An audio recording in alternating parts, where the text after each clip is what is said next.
കേരളം കണ്ടതിലെ ഏറ്റവും കള്ളനായ രാഷ്ട്രീയ നേതാവ്, കേരളം കണ്ടതിലെ ഏറ്റവും തട്ടിപ്പുകാരനായ അഴിമതിക്കാരനായ രാഷ്ട്രീയ നേതാവാണ് പിണറായി വിജയൻ എന്ന് ഈ അന്വേഷണത്തിലൂടെ പൊതുസമൂഹത്തിന് ബോധ്യപ്പെടാൻ പോവുകയാണ്.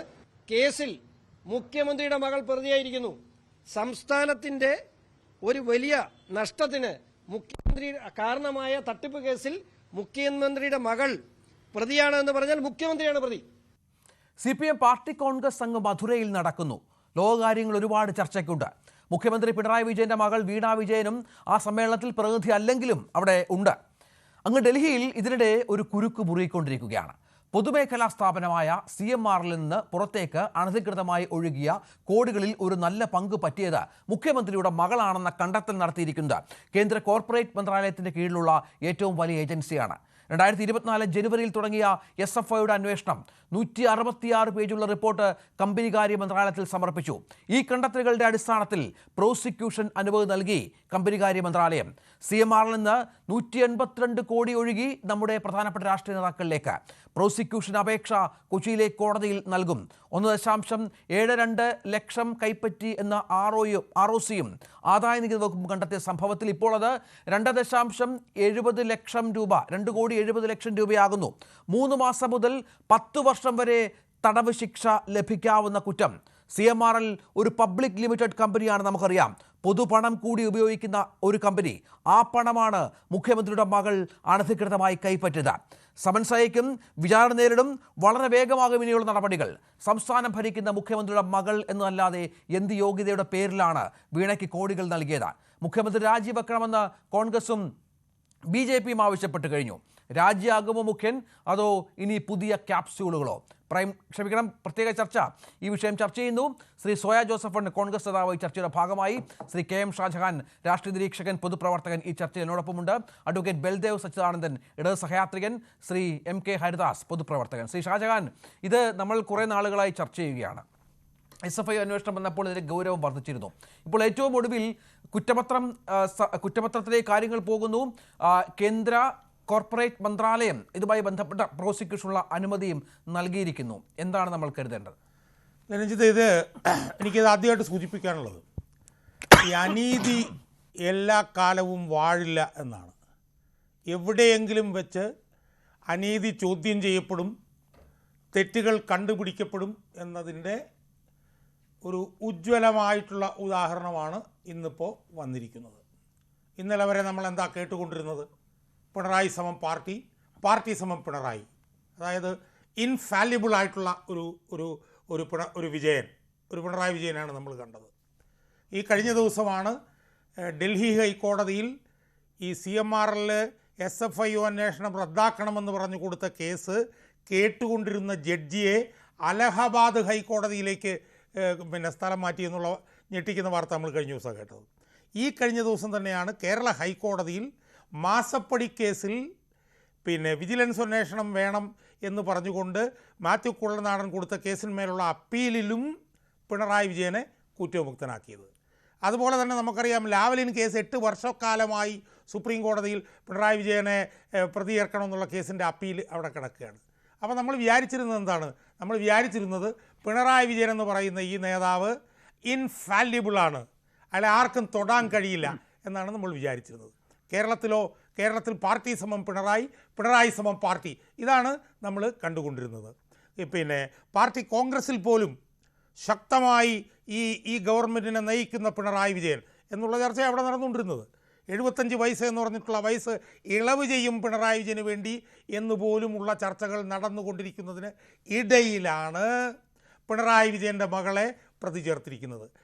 എനിക്കിതിൽ അഭിമാനമുള്ള ഒരു കാര്യം എന്ന് പറയുന്നത്, ഒരുപക്ഷെ പിണറായി വിജയൻ്റെ മകളെ എന്തുകൊണ്ട് ചോദ്യം ചെയ്യുന്നില്ല എന്നുള്ള ചോദ്യം ഒരു സാധാരണ പൊതുപ്രവർത്തകൻ എന്നുള്ള നിലയിൽ 4 വർഷങ്ങൾക്ക് മുമ്പ് ആദ്യം ഈ പൊതുമണ്ഡലത്തിൽ ഉന്നയിച്ച ഒരാളാണ് ഞാൻ. എനിക്ക് ആ കാര്യത്തിൽ വളരെയേറെ ചാരിതാർത്ഥ്യവും അഭിമാനവുമുണ്ട് എന്നാണ് എനിക്ക് സൂചിപ്പിക്കാനുള്ളത്. മകളെ 2 തവണ ചോദ്യം ചെയ്തു കഴിഞ്ഞു. SFIO എന്ന് പറയുന്ന ആ അന്വേഷണ ഏജൻസിക്ക് അറസ്റ്റിനുള്ള അധികാരമുള്ള ഏജൻസിയാണ്. 2.70 കോടി രൂപ 1,72,00,000 രൂപ എന്നാണ് അതെ, ഈ ആദായ നികുതി വകുപ്പിന്റെയും ROC അന്വേഷണത്തിൽ 1,72,00,000 അതിപ്പോൾ 2,70,00,000 രൂപ. അതായത് ഈ വായ്പ, അതായത് 2 കമ്പനികളാണ്, ഈ കർത്തായുടെ ബന്ധുക്കൾ ഡയറക്ടർമാരായുള്ള 2 കമ്പനികളിൽ നിന്ന് അനധികൃതമായി വായ്പയും എടുത്തിരിക്കുകയാണ് മുഖ്യമന്ത്രിയുടെ മകൾ. ആ തുക കൂടി കൂടുമ്പോഴാണ് ഈ പറഞ്ഞ 1 കോടി കൂടി വർദ്ധിച്ച് 2,70,00,000 രൂപയിലേക്ക് എത്തിയിരിക്കുന്നത്. അപ്പം ഒരു സേവനവും കൊടുക്കാതിരുന്നതിന് മുഖ്യമന്ത്രിയുടെ മകളെ പ്രതി ചേർത്തിരിക്കുകയാണ്. ആര്? ഇന്ത്യയിൽ ഈ കോർപ്പറേറ്റ് ഫ്രോഡ് അന്വേഷിക്കുന്ന ഏറ്റവും വലിയ ഏജൻസിയായിട്ടുള്ള സീരിയസ് ഫ്രോഡ് ഇൻവെസ്റ്റിഗേഷൻ ഓർഗനൈസേഷൻ. ഇനി പിണറായി വിജയന് തെല്ലെങ്കിലും ഉളുപ്പുണ്ടെങ്കിൽ, അയാൾക്കൊരൽപ്പമെങ്കിലും ലജ്ജ ബാക്കിയുണ്ടെങ്കിൽ, ഈ മധുരയിൽ നടക്കുന്ന 24-ാം പാർട്ടി കോൺഗ്രസിൻ്റെ വേദിയിൽ നിന്ന് തല കുനിച്ചുകൊണ്ട് മുട്ടയിൽ മുട്ടിച്ചുകൊണ്ട് അയാൾ ഇറങ്ങിപ്പോയിട്ട് രാജിവെക്കുകയാണ് എന്ന് പറയാനുള്ള ആർജവം അയാൾ കാണിക്കുമോ എന്നുള്ളതാണ് ഇനി ഉയരുന്ന ഏറ്റവും പ്രധാനപ്പെട്ട ഒരു ചോദ്യം. അതിന് തയ്യാറാകുമോ നമ്മുടെ മുഖ്യമന്ത്രി? ഇതിലും വലിയ പെരുന്നാൾ വന്നിട്ടും പള്ളിയിൽ പോകാത്ത മുഖ്യമന്ത്രി, ഈ പറഞ്ഞ കാര്യം ഒരുപാട് കേസുകൾ ഇതുമായി ബന്ധപ്പെട്ട ആരോപണങ്ങൾ വന്നപ്പോഴും രാജിവെക്കാത്ത മുഖ്യമന്ത്രി ഇനിയും അതിന് തയ്യാറാകുമെന്ന് ശ്രീ KM ഷാജഹാൻ അതേ പരിചയമുള്ള ആളാണ്, അങ്ങനെ കരുതുന്നുണ്ടോ? അല്ല രഞ്ജിത്ത്, ഇതിനകത്തൊരു പ്രധാനപ്പെട്ട പ്രശ്നം, 2007 പിണറായി വിജയൻ ലാവ്ലിൻ കേസിൽ പ്രതിയായി. അന്ന് 9ാം പ്രതിയായിരുന്നു പിണറായി വിജയൻ. അന്ന് പാർട്ടിയുടെ ദേശീയ ജനറൽ സെക്രട്ടറി ആയിരുന്നു പ്രകാശ് കാരാട്ട്. അന്ന് പ്രകാശ് കാരാട്ട് പറഞ്ഞത് പ്രതിയാണെന്നുള്ളത് ശരി, പക്ഷേ പാർലമെൻ്ററി രംഗത്ത് സ്ഥാനങ്ങളൊന്നും വഹിക്കുന്നില്ല, പാർട്ടിയിൽ മാത്രമാണ് സ്ഥാനം വഹിക്കുന്നത്, അതുകൊണ്ട് രാജിവെക്കണ്ട എന്നാണ് പറഞ്ഞിരുന്നത്. എന്നാൽ ഇപ്പോൾ മുഖ്യമന്ത്രിയാണ്, മുഖ്യമന്ത്രിയുടെ മകളാണ് പ്രതിയായിരിക്കുന്നത്. മുഖ്യമന്ത്രിയുടെ മകളെന്നുള്ള നിലയിലാണ് CMRൽ നിന്ന് 2,70,00,000 കിട്ടിയിരിക്കുന്നത്. അവർ അറസ്റ്റിന് അവകാശമുള്ള ഒരു ഏറ്റവും പ്രധാനപ്പെട്ട ഒരു ഏജൻസിയാണ് പ്രതിയാക്കിയിരിക്കുകയാണ്. അപ്പം മുഖ്യമന്ത്രിയാണ് അച്ഛൻ. അതുകൊണ്ട് അന്ന് പറഞ്ഞത് ശരിയാണെങ്കിൽ, അന്ന് രാജിവെക്കാതിരുന്നത് പാർട്ടി സ്ഥാനം മാത്രമാണ് വഹിക്കുന്നത് എന്ന് പറഞ്ഞത് ശരിയായിരുന്നുവെങ്കിൽ ഇന്ന് എന്തെങ്കിലും ഉളുപ്പുണ്ടെങ്കിൽ ഇറങ്ങിപ്പോകണം. പക്ഷേ രഞ്ജിത്ത് പറഞ്ഞതുപോലെ ഉളുപ്പും ലജ്ജയും ഒന്നും ഇല്ലാത്ത ഒരു മനുഷ്യനാണ് അദ്ദേഹം എന്നുള്ളത് കൊണ്ട് അവിടെ കടിച്ചു തൂങ്ങിക്കിടക്കാനാണ് സാധ്യത. പക്ഷേ ആ കടിച്ചു തൂങ്ങിക്കിടക്കുന്ന ഓരോ നിമിഷവും അയാളുടെ പാർട്ടിയായിട്ടുള്ള CPM എന്ന് പറഞ്ഞ പാർട്ടിയുടെ വിശ്വാസ്യത ജനങ്ങളുടെ ഇടയിൽ കുറഞ്ഞുകൊണ്ടിരിക്കും എന്നുള്ളത് അയാളുടെ പാർട്ടി നേതൃത്വം ഈ പാർട്ടി കോൺഗ്രസ് കൂടുന്ന ഈ സമയത്ത് ആലോചിച്ചാൽ ആ പാർട്ടിക്ക് നല്ലതായിരിക്കും എന്നാണ് എനിക്ക് സൂചിപ്പിക്കാനുള്ളത്. ശ്രീ ഹരിദാസ്, ഇവിടെ ഈ CMRൽ നമുക്കറിയാം പൊതുമേഖലാ സ്ഥാപനമാണ്, പൊതുജനങ്ങളുടെ പണം കൂടി കൈകാര്യം ചെയ്യുന്ന ഒരു സ്ഥാപനമാണ്. അവിടെ നിന്നാണ് ഈ 182 കോടിയുടെ റിപ്പോർട്ട് അനുസരിച്ച് 182 കോടിയുടെ പണമാണ് പല രാഷ്ട്രീയ നേതാക്കളിലേക്ക് ഒഴുകിയിരിക്കുന്നത്. നമ്മൾ മനസ്സിലാക്കുന്നത് ഈ കുറ്റപത്രം സമർപ്പിക്കുമ്പോൾ ഇതുവരെ വന്ന കുറേ പേരുകളുണ്ടല്ലോ, അതിൽ PV ഉണ്ട്, OC ഉണ്ട്, RC ഉണ്ട്, അങ്ങനെ കുറേ അധികം പേരുകളുണ്ട്. ഇതല്ലാതെ ഇനിയും ചില പേരുകൾ കൂടി വരുമെന്നാണ്. ഈ ഒഴുകിയ പണത്തിൻ്റെ ഒരു പ്രധാന പങ്ക് പറ്റിയിരിക്കുന്നത് നമ്മുടെ മുഖ്യമന്ത്രിയുടെ മകളാണ് എന്നുള്ള പ്രധാനപ്പെട്ട ആരോപണമാണ് ഉയരുന്നത്. അത് ചെറിയ കാര്യമല്ല. കാരണം SFIO നമുക്കറിയാം, ഷാജഹാൻ പറഞ്ഞ പോലെ അറസ്റ്റ് ചെയ്യാൻ പോലും അധികാരമുള്ള സ്ഥാപനമാണ്. പഴയ പോലെ മറ്റു പല കേസുകളിൽ നിന്നും ഇപ്പോഴും വേണ്ട നിയമവഴികൾ അനന്തമായി തുടരുന്ന ഒരു രീതി മുഖ്യമന്ത്രിയുമായി ബന്ധപ്പെട്ടതൊക്കെ നമുക്കറിയാം. അങ്ങനെ ഇതിന് അവസരം വരുമോ? മറ്റെന്തെങ്കിലും സാഹചര്യം ഈ കേസിൽ നിന്ന് ഊരാൻ ഒരുങ്ങുമോ? ഞാൻ ഇതില് മുഖ്യമന്ത്രിയുടെ മകളെ പ്രതി ചേർക്കാൻ അനുമതി കിട്ടി, കുറ്റപത്രം സമർപ്പിക്കപ്പെടും എന്നുള്ളതിൽ ഞാനൊരു ഓവർ ആഹ്ലാദമൊന്നും, ഒരു അമിതമായ ആഹ്ലാദം ഞാൻ ഈ കാര്യത്തിൽ പ്രകടിപ്പിക്കുന്നില്ല. കാരണം കക്കാൻ അറിയുമെങ്കിൽ നിൽക്കാൻ അറിയുന്നവരാണ് പിണറായി വിജയനും അദ്ദേഹത്തിന്റെ മകളും എന്നുള്ള കാര്യം നമ്മൾ മനസ്സിലാക്കണം. കാരണം ഇവരുടെ ഈ എക്സാലോജിക് എന്ന് പറയുന്ന സ്ഥാപനം തുടങ്ങിയത് തന്നെ അത് പൂട്ടാൻ വേണ്ടിയിട്ടാണെന്നുള്ളത് നമ്മൾക്ക് അതിന്റെ ചരിത്രം പരിശോധിച്ചു കഴിഞ്ഞാൽ അറിയാം. കാരണം കുറെ പേർക്ക് ശമ്പളം കൊടുത്തിട്ടുണ്ട്, കുറെ പേർക്ക് ശമ്പളം കൊടുത്തിട്ടില്ല, കുറെ ലോൺ എടുത്തിട്ടുണ്ട്. ഇതൊക്കെ കഴിഞ്ഞിട്ട് ഒരു കൃത്യസമയത്ത് അത് പൂട്ടിക്കെട്ടി എന്നുള്ളത് ഞാൻ അതിലേക്ക് വ്യക്തമായിട്ട് കടക്കുന്നില്ല, കാരണം അതല്ലല്ലോ നമ്മുടെ വിഷയം. അപ്പൊ ഈ സ്ഥാപനം പൂട്ടാൻ വേണ്ടി തുടങ്ങിയിട്ടുള്ള സ്ഥാപനമാണ്. എന്തിനു വേണ്ടിയിട്ട് പൂട്ടാൻ വേണ്ടിയിട്ട്? ഇത്തരത്തിൽ കുറെ അച്ഛൻ മുഖ്യമന്ത്രിയായിരിക്കുന്ന സംസ്ഥാനത്തിൽ നിന്ന് കുറേ അധികം, അല്ലെങ്കിൽ അച്ഛന്റെ കെയർ ഓഫിൽ ഭരണം കയ്യിലുണ്ട് എന്നുള്ളതിന്റെ പേരിൽ ഒരുപാട് പണം ഈ സ്ഥാപനത്തിലേക്ക് ഒഴുകി എത്തണം എന്നുള്ള ഒരു ചിന്താഗതിയോട് കൂട്ടാണ് ഈ സ്ഥാപനം തുറന്നത് എന്നുള്ളത് ഈ സ്ഥാപനത്തെ കുറിച്ച് നമ്മൾ നന്നായിട്ടൊന്ന് പഠിച്ചു കഴിഞ്ഞാൽ നമുക്ക് മനസ്സിലാക്കാൻ സാധിക്കാം. അപ്പൊ അത്തരത്തിലൊരു സ്ഥാപനം നടത്തിയിട്ട് പൂട്ടിക്കെട്ടിയ വീണ വിജയൻ എന്ന് പറയുന്ന അവർക്കും അവരുടെ ഉപദേശകരായിട്ട് രംഗത്തുണ്ടായിരുന്നവർക്കൊക്കെ ഇപ്പൊ ഈ SFI എടുത്ത കേസിൽ നിന്ന് സുഖമായിട്ട് തടിയൂരാൻ വേണ്ടിയിട്ടുള്ള തെളിവുകളെല്ലാം ഇതിനോടകം തന്നെ നശിപ്പിക്കപ്പെട്ടിരിക്കാം എന്നാണ് എനിക്ക് തോന്നുന്നത്. പ്രാഥമികമായിട്ട് ഇപ്പൊ കിട്ടിയ തെളിവുകളുടെ അടിസ്ഥാനത്തിൽ SFI എടുത്ത ഈ നടപടിയിൽ നമ്മളെപ്പോലെ, അതായത് നിഷ്പക്ഷരായി ചിന്തിക്കുന്ന കുറച്ചു പേരെ സംബന്ധിച്ചിടത്തോളം ആഹ്ലാദം തോന്നുമെങ്കിലും എനിക്ക് ആഹ്ലാദത്തിൽ നാളെ 3 മാസമായാലും 10 വർഷമായാലും വീണ വിജയനെ ഒരു ശിക്ഷിക്കപ്പെടുന്ന അവസ്ഥയിലേക്ക് ഈ കേസ് കൊണ്ടുചെന്ന് എത്തിക്കുമെന്നുള്ള ഒരു പ്രതീക്ഷയും എനിക്കില്ല. അതിന്റെ പ്രധാനപ്പെട്ട കാരണം ഇത് തന്നെയാണ്. ഇവരെ ഇതുവരെയ്ക്കൊന്ന് ചോദ്യം ചെയ്യാൻ വിളിപ്പിക്കാത്തതിന്റെ ആ കാര്യം എന്തുകൊണ്ടാണ്? മനസ്സിലാക്കുന്നത് ചെന്നൈയിൽ 2 തവണ ചോദ്യം ചെയ്തു. ചെന്നൈയിൽ 2 തവണ ചോദ്യം ചെയ്തു. അത് SFI ആണോ? അത് ED അല്ലേ? SFI ചോദ്യം ചെയ്തു അല്ലേ? അപ്പൊ ചോദ്യം ചെയ്തിട്ടുണ്ടെങ്കിൽ തീർച്ചയായിട്ടും അപ്പോൾ ആവശ്യമായ തെളിവുകൾ കിട്ടാൻ വേണ്ടിയിട്ടായിരിക്കാം. പിന്നെ കമ്പനി കാര്യ മന്ത്രാലയം ഇപ്പൊ ഇവരെ അറസ്റ്റ് ചെയ്യാൻ വേണ്ടിയിട്ടുള്ള ഒരു അനുമതി നൽകി എന്ന് പറയുമ്പോൾ നമുക്ക് ഇത് കേസ് മുൻപോട്ട് പോകുന്നത് നല്ല നിലയിലാണ് എന്ന് വിശ്വസിക്കാമെങ്കിലും ഈ ലാവ്ലിൻ കേസ് ഈ പറഞ്ഞ മാതിരി തന്നെ 38 പ്രാവശ്യം മാറ്റിവെക്കപ്പെടാനുള്ള സ്വാധീനം പിണറായി വിജയന് ഡൽഹിയിലുണ്ടെങ്കിൽ ഇത്തരത്തിൽ തൻ്റെ മകൾക്കെതിരെ വരാവുന്ന ഒരു കേസും ഇല്ലായ്മ ചെയ്യാൻ വേണ്ടിയിട്ടുള്ള എല്ലാ കാര്യങ്ങളും ചെയ്യാൻ അദ്ദേഹത്തിന് ആവും എന്നുള്ള കാര്യത്തിൽ യാതൊരുവിധ സംശയവുമില്ല. ഇവിടെ താങ്കൾ സംസാരിച്ച ഒരു 182 കോടി രൂപയുടെ PV RC എന്നൊക്കെ പറയുന്ന കുഞ്ഞാലിക്കുട്ടി KK എന്നൊക്കെ പറയുന്നവരിലേക്ക് എത്താൻ ഈ SFI അന്വേഷണത്തിനാവില്ലല്ലോ. കാരണം ഇത് വ്യക്തികളെ കേന്ദ്രീകരിച്ചിട്ട് ഈ SFIക്ക് അന്വേഷണം നടത്താൻ പറ്റില്ലല്ലോ രഞ്ജിത്തെ. ഇത് കമ്പനികളുടെ കീഴിലോ അല്ലെങ്കിൽ കമ്പനി ഡയറക്ടർമാർക്കെതിരെയോ മാത്രമല്ല ഇവർക്ക് അന്വേഷണം നടത്താൻ സാധിക്കുള്ളൂ. അപ്പൊ അതുകൊണ്ട് തന്നെ ഈ 182 കോടി രൂപയ്ക്ക് ഞാനല്ല ആ PV എന്ന് പറഞ്ഞുകൊണ്ട് അദ്ദേഹം അവസാനിപ്പിച്ചത് കൊണ്ട് അദ്ദേഹമല്ല PV അല്ലാതാകുന്നില്ല. അതിനെക്കുറിച്ചൊരു അന്വേഷണം ഈ PV ആരാണ്, RC ആരാണ്, ഉമ്മൻചാണ്ടി UC ആരാണ്, KK ആരാണ്, ഇതൊക്കെ പുറത്തേക്ക് വരണമെങ്കിൽ മറ്റൊരു അന്വേഷണം അത്യാവശ്യമാണ്.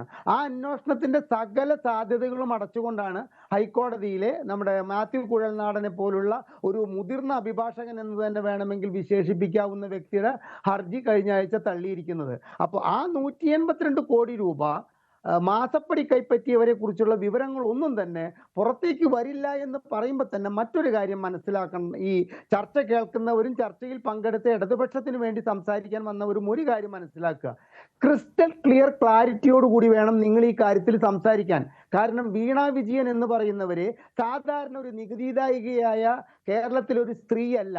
അവരെ കേരളം ഭരിച്ച, അതായത് 103 മാസം കേരളം ഭരിച്ച മുഖ്യമന്ത്രിയുടെ മകളാണ് എന്നത് മാത്രമല്ല അവർ മറ്റൊരു മന്ത്രിയുടെ ഭാര്യയും കൂടിയാണ്. അപ്പോൾ ഇവർ ഈ ചെയ്യാത്ത സേവനത്തിന് 1.72 കോടി രൂപ ഇവർ ചെയ്യാത്ത സേവനത്തിന് പൈസ വാങ്ങി എന്ന് പറഞ്ഞത് ഒരു സാധാരണ ഏജൻസിയല്ല. ഇൻകം ടാക്സിന്റെ ഇൻട്രീം സെറ്റിൽമെന്റ് ബോർഡ് കണ്ടെത്തിയ ആ കാര്യത്തില് ഇവർ ഇതുവരെയ്ക്ക് വിശദീകരിച്ചിട്ടുള്ളതൊക്കെ തന്നെ ഞങ്ങൾ അവർക്ക് സോഫ്റ്റ്വെയർ ഉണ്ടാക്കി കൊടുത്തു എന്നൊക്കെ പറഞ്ഞാൽ വിവരമുള്ളവരെ കുറിച്ച് അങ്ങേയറ്റം അറിയാം. ഇവർ അത്തരത്തിലൊരു സോഫ്റ്റ്വെയർ ഉണ്ടാക്കുന്ന കമ്പനി ആയിരുന്നില്ല എക്സാലോജിക് എന്ന് പറയുമ്പോൾ അവർ ചെയ്യുന്നത് സ്കൂൾ കുട്ടികൾക്ക് വേണ്ടിയിട്ടുള്ള എന്തോ ഒരു ഹാർഡ്വെയറും സോഫ്റ്റ്വെയറും ഒക്കെ ഉൽപ്പാദിപ്പിക്കുന്ന ഒരു സ്ഥാപനമായിരുന്നു എന്നാണ് പറയുന്നത്.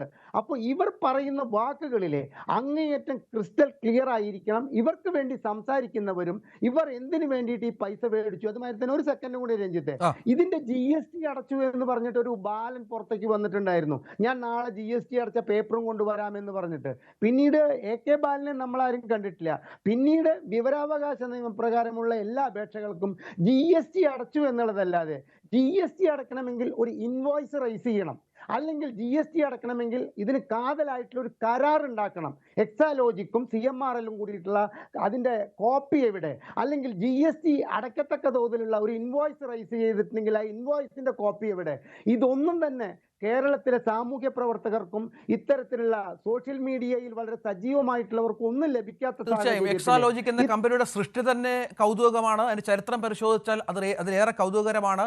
അതിനെ തുടർന്നുണ്ടായ CPM നേതാക്കളുടെ വിശദീകരണവും നമ്മൾ ഒരുപാട് കേട്ടതാണ്. കൃത്യമായ വിശദീകരണം നൽകാൻ ആരും തയ്യാറായിരുന്നില്ല. PV താനല്ല എന്ന് പിണറായി വിജയൻ പറഞ്ഞതും പൊതുസമൂഹത്തിന് മുന്നിലുണ്ട്. ശ്രീ സോയ ജോസഫ്, ഇന്ന് സുധാകരൻ നിങ്ങളുടെ KPCC അധ്യക്ഷൻ ആവശ്യപ്പെട്ടത് മുഖ്യമന്ത്രി രാജിവെക്കണം എന്നുള്ളതാണ്. നമുക്കറിയാം ഈ പട്ടികയിലുള്ളവരിൽ OC ഉണ്ട്, RC ഉണ്ട്, കുഞ്ഞാലിക്കുട്ടിയൊക്കെ ഉണ്ട്. അവരൊക്കെ പറഞ്ഞത് പാർട്ടിക്ക് വേണ്ടി ഞങ്ങൾ പണം വാങ്ങിയിരുന്നു, ഇത് ഒഴികെ 182 കോടിയാണ്. ഇനിയും ലിസ്റ്റുകൾ ഉണ്ട് എന്നാണ് മനസ്സിലാകുന്നത്. ഈ ലിസ്റ്റിൽ പല ആളുകളുടെയും പേരുകൾ പുറത്തു വരാനുണ്ട്. നമ്മൾ മനസ്സിലാക്കണം, പൊതുമേഖലാ സ്ഥാപനമായ CMR നിന്ന് ഒഴുകിയ കോടികളുടെ പങ്ക് പറ്റിയവരിൽ കോൺഗ്രസ്സുകാരുമുണ്ട്, അല്ലെങ്കിൽ ഘടകകക്ഷി നേതാക്കളുമുണ്ട് എന്ന കാര്യം കൂടിയുണ്ട്. PV എന്നത് താനല്ല എന്ന് പരസ്യമായി പലപ്പോഴും പറയുന്ന പിണറായി വിജയനെയും നമ്മൾ കണ്ടു. അപ്പോൾ നമ്മുടെ രാഷ്ട്രീയ കക്ഷി നേതാക്കളൊന്നും എന്താണ് ഇതിൽ നിന്ന് മുക്തരല്ല, ഇത്തരം പണം കൈപ്പറ്റിയവരിൽ നിന്ന്. അല്ല, അത്തരത്തിൽ കാര്യങ്ങൾ ഉണ്ടെങ്കിൽ അല്ലെങ്കിൽ അത്തരത്തിലുള്ള ആരോപണങ്ങൾ ഉണ്ടെങ്കിൽ കൃത്യമായി അന്വേഷിക്കുകയും അല്ലെങ്കിൽ അതിന്റെ വസ്തുതാപരമായ കാര്യങ്ങൾ പുറത്തു വരികയും ചെയ്യേണ്ടതാണ്. ഈ പറയുന്നത് പോലെ നിരന്തരം ഇപ്പൊ PV അല്ല എന്ന് പറയുന്നത് പോലെ തന്നെ നിരന്തരം മടിയിൽ കനമില്ല എന്ന് നിരന്തരം പറഞ്ഞു വെക്കുന്ന ഒരാളാണ് ശ്രീ പിണറായി വിജയൻ. അപ്പൊ മടിയിൽ കനമുണ്ടെന്നും അതിനെതിരെ വളരെ കൃത്യമായിട്ടുള്ള തെളിവുകൾ ഉണ്ട് എന്നുള്ളതിന്റെ അടിസ്ഥാനത്തിലാണ് SFIO നൽകിയ പ്രാഥമിക റിപ്പോർട്ടാണ് നൽകിയത്. ആ പ്രാഥമിക റിപ്പോർട്ടിന്റെ അടിസ്ഥാനത്തിലാണ് വീണ വിജയനെ പ്രതി ചേർക്കാമെന്നും പ്രതി ചേർക്കാൻ കഴിയുന്നതിലുള്ള അല്ലെങ്കിൽ അത്തരത്തിലുള്ള കുറ്റകൃത്യം അവരുടെ മേൽ ആരോപിക്കപ്പെടുന്നുണ്ടെന്നും അവരെ പ്രതിയാക്കാമെന്നുമുള്ള ഒരു കൺക്ലൂഷനിലേക്ക് എത്തുന്നത്. ഇനിയിപ്പോ ഈ പറയുന്നത് പോലെ SFIOയുടെ ഈ അന്വേഷണം പ്രാഥമിക റിപ്പോർട്ടിന് മുകളിൽ വേണമെങ്കിൽ അല്ലെങ്കിൽ പലപ്പോഴും സംഭവിക്കാറുള്ളത് പോലെ മറ്റ് അന്വേഷണ ഏജൻസികൾക്ക് കുറെ കൂടെ വിപുലമായിട്ടുള്ള അന്വേഷണം നടത്താവുന്നതാണ്. അത് ED പോലെയുള്ള അല്ലെങ്കിൽ മറ്റ് കേന്ദ്ര ഏജൻസികൾക്കൊക്കെ ഇത്തരത്തിലുള്ള അന്വേഷണത്തിലേക്ക് കടക്കാവുന്നതാണ്. അപ്പൊ അത് കൃത്യമായി നാം മനസ്സിലാക്കേണ്ട ചില കാര്യങ്ങൾ ഈ വസ്തുതയുമായി ബന്ധപ്പെട്ടിട്ടുണ്ട്. ഇത് കേവലം വീണ വിജയൻ എന്ന് പറയുന്നത് ഏതെങ്കിലും ഒരു ബിസിനസ്സുകാരനോ അല്ലെങ്കിൽ ബിസിനസ് സംബന്ധിയായ ഒരു കമ്പനി നടത്തിപ്പുകാരിയോ അല്ല. വളരെ കൃത്യമായി കേരളത്തിലെ ഇടതുപക്ഷത്തിന്റെ അല്ലെങ്കിൽ ഭരണകൂടത്തിന്റെ കൃത്യമായിട്ടുള്ള അധികാരത്തിന്റെ ശ്രേണികളിൽ നേരത്തെ ശ്രീ ഹരിദാസ് പറഞ്ഞു വെച്ചതുപോലെ മുഖ്യമന്ത്രിയുടെ മകളായും മന്ത്രിയുടെ ഭാര്യയായും വളരെ കൃത്യമായ അധികാര ശ്രേണിയുമായി നേരിട്ട് ബന്ധപ്പെടുന്ന ഒരാൾ അവർ സ്വീകരിക്കുന്ന ഒരു തരത്തിലുള്ള സേവനവും നൽകാതെ, ഒരു തരത്തിലുള്ള സേവനത്തിന്റെ യാതൊരു കണക്കുകളും രേഖകളും ഇല്ലാതെ പണം മാത്രം 2,70,00,000 രൂപ കൈപ്പറ്റി എന്നുള്ളത് വളരെ ഗുരുതരമായി തന്നെ മനസ്സിലാക്കേണ്ട ഒരു കാര്യം തന്നെയാണ്. ആ ഗുരുതരമായിട്ടുള്ള വിഷയത്തെ വളരെ കൃത്യമായി പ്രതി ചേർക്കപ്പെടുകയും പ്രോസിക്യൂട്ട് ചെയ്യാനുള്ള അനുമതിയാണ് ഇപ്പോൾ കമ്പനി അല്ലെങ്കിൽ കമ്പനി കാര്യ മന്ത്രാലയം നൽകിയിട്ടുള്ളത്. അത് വളരെ കൃത്യമായി തന്നെ മുന്നോട്ട് പോകണം എന്നുള്ളൊരു ആവശ്യമാണ് പറഞ്ഞു വെക്കേണ്ടത്. കാരണം കേരളത്തിലെ ഇടതുപക്ഷത്തിന്റെ അല്ലെങ്കിൽ സഖാക്കളുടെ അവസ്ഥയാണ് വലിയ ദയനീയം. നേരത്തെ പറഞ്ഞു വെച്ചതുപോലെ തന്നെ ആദ്യം അച്ഛനെ ന്യായീകരിക്കേണ്ട ഒരു സ്ഥിതിയായിരുന്നെങ്കിൽ ഇപ്പോൾ മകളെ കൂടി ന്യായീകരിക്കേണ്ട. പിണറായി വിജയൻ അധികാരത്തിൽ വന്നപ്പോൾ, കഴിഞ്ഞ ആദ്യത്തെ സർക്കാർ അധികാരത്തിൽ വന്നപ്പോൾ ഉമ്മൻചാണ്ടിയുമായി ബന്ധപ്പെട്ട് സോളാർ അഴിമതിയുമായി ഒക്കെ ബന്ധപ്പെട്ട് വലിയ വിവാദമായിരുന്നല്ലോ. അപ്പൊ ആ സമയത്ത് അദ്ദേഹം പറഞ്ഞു വെച്ചൊരു കാര്യമുണ്ട്, എന്റെ ഭരണത്തിന്റെ ഇടനാഴികളിൽ പോലും അഴിമതി ഉണ്ടാവുകയില്ല, അഴിമതിയുടെ കറ ഉണ്ടാവുകയില്ല എന്ന് നിരന്തരം പറഞ്ഞു വെച്ച ആളാണ്. പിന്നീട് നമ്മൾ കണ്ടു സ്വർണ്ണ കള്ളക്കടത്ത് മുതൽ അദ്ദേഹത്തിന്റെ ഏറ്റവും പ്രധാനപ്പെട്ടിട്ടുള്ള ഓഫീസ് ഉദ്യോഗസ്ഥനായിട്ടുള്ള ചീഫ് സെക്രട്ടറി ഉൾപ്പെടെയുള്ള ആളുകൾ പിന്നീട് ഈ പറയുന്നത് പോലെ കുടുംബത്തിൽ നിന്ന് വീട്ടിൽ നിന്ന് പോലും അഴിമതിയുടെ കുത്തരങ്ങായി മാറിയിരിക്കുന്ന ഒരവസ്ഥയിലേക്ക് രാഷ്ട്രീയ സാഹചര്യം മാറുകയാണ്. നേരത്തെ ഹരിദാസ് പറഞ്ഞു വെച്ചിട്ടുള്ള ഒരു ആരോപണത്തെ കൂടെ നമ്മൾ ഗൗരവമായി കണക്കാക്കണം. കക്കാൻ അറിയുമ്പോൾ നിൽക്കാൻ അറിയും എന്നുള്ള ഒരു വലിയ വാദം അദ്ദേഹം മുന്നോട്ട് വെച്ചു. അതും കൂടെ നമ്മൾ പരിശോധിക്കേണ്ടതുണ്ട്. ഇത് ലാവ്ലിൻ കേസുമായി ഒക്കെ ബന്ധപ്പെട്ടിട്ടുള്ള നീണ്ട നാളത്തെ കേരളത്തിന്റെ പൊതുസമൂഹത്തിന്റെ ഒരു അനുഭവം വെച്ചിട്ടാണ് അത്തരത്തിൽ പറഞ്ഞു വെക്കുന്നത്. കാരണം RSSന്റെ കാല് പിടിച്ചാണെങ്കിലും BJPയുടെ കാല് പിടിച്ചാണെങ്കിലും മോദിക്കും അമിത്ഷായ്ക്കും പാദസേവ ചെയ്തു കൊടുത്തിട്ടാണെങ്കിലും ഇതൊക്കെ ആ നിലയ്ക്ക് നിർത്താനുള്ള സംവിധാനം ഡൽഹിയിൽ കഴിഞ്ഞ ദിവസങ്ങളിൽ നടന്ന ഒരു അസാധാരണമായ കൂടിക്കാഴ്ച ഇതിനോട് പലരും ചേർത്ത് വെച്ചിരുന്നു സോയ. കാരണം ധനകാര്യമന്ത്രിയെ കാണാൻ പോകുന്നു, ചില മധ്യസ്ഥരുണ്ടായിരുന്നു ആ ചർച്ചയിൽ. ഒരു സ്വകാര്യ കൂടിക്കാഴ്ച എന്ന് പറഞ്ഞ് മടങ്ങി വന്ന മുഖ്യമന്ത്രിയെ കൂടി നമ്മൾ അന്ന് ഒരുപാട് ചർച്ച ചെയ്തതാണ്.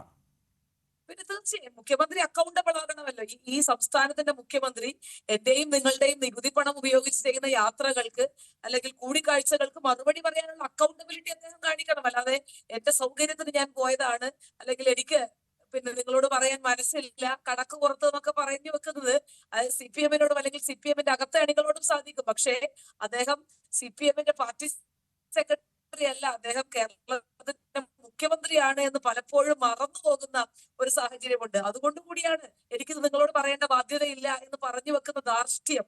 ആ ധാർഷ്ട്യത്തിന് കൃത്യമായിട്ടുള്ള മറുപടി പൊതുജനം കൊടുക്കുന്ന ഒരു സാഹചര്യത്തിലേക്ക് കൂടി പോകും.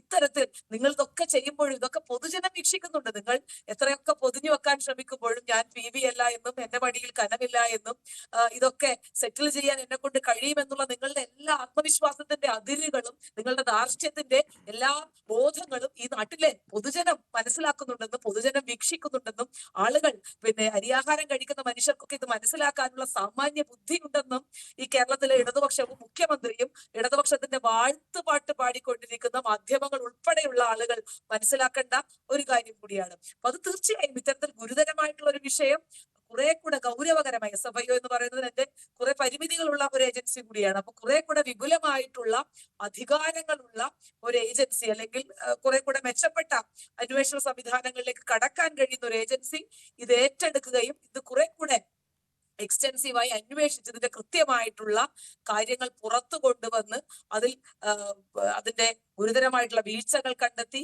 അതിന്റെ കാരണങ്ങൾ കണ്ടെത്തി ഇത് അഴിമതിയുമായി ബന്ധപ്പെട്ട് അല്ലെങ്കിൽ ഇത്തരത്തിലുള്ള മാസപ്പടി എന്ന് പറയുന്നത് എന്ത് സേവനമാണ് ചെയ്തു കൊടുത്തതെന്നുള്ള തീർച്ചയായും നമ്മൾ ചർച്ച ചെയ്തതാണ്. ശ്രീ അഡ്വക്കേറ്റ് ബൽദേവ്, ഇവിടെ കഴിഞ്ഞ ദിവസങ്ങളിലാണ് ഹൈക്കോടതിയുടെ തീരുമാനം വന്ന വിജിലൻസ് അന്വേഷണം വേണ്ട. അന്നൊക്കെ CPM ഹാൻഡിലുകളുടെ പ്രചരണം എന്ന് പറയുന്നത്, ഇടതുപക്ഷ ഹാൻഡിലുകളുടെ പ്രചരണം എന്ന് പറയുന്നത് ഈ കേസായതുകൊണ്ട് അവസാനിച്ചു. വലിയ ആഹ്ലാദ പ്രകടനമായിരുന്നു നേതാക്കളുടെ ഭാഗത്തുനിന്നുണ്ടായിരുന്നത്. പ്രതികരിച്ച പല ആളുകളും അത്തരത്തിൽ പറഞ്ഞു. ഇപ്പോൾ SFIO എന്ന കേന്ദ്ര കമ്പനികാര്യ മന്ത്രാലയത്തിൻ്റെ കീഴിലുള്ള വളരെ പ്രധാനപ്പെട്ട ഒരു ഏജൻസി, അത് സെക്ഷൻ 447 പ്രകാരം finding fraudulent payments of RS 2.7 crore benefiting Veena and Exalogic എന്ന് കണ്ടെത്തിയിരിക്കുകയാണ്.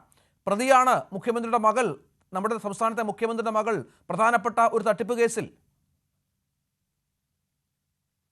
29/12/23 രജിസ്ട്രാർ ഓഫ് കമ്പനീസ് ഇതിനകത്ത് ഇറഗുലാരിറ്റി ഉണ്ടെന്ന് പറഞ്ഞുകൊണ്ട് സെക്ഷൻ 447 അനുസരിച്ച് റിപ്പോർട്ട് കൊടുക്കുന്നത്.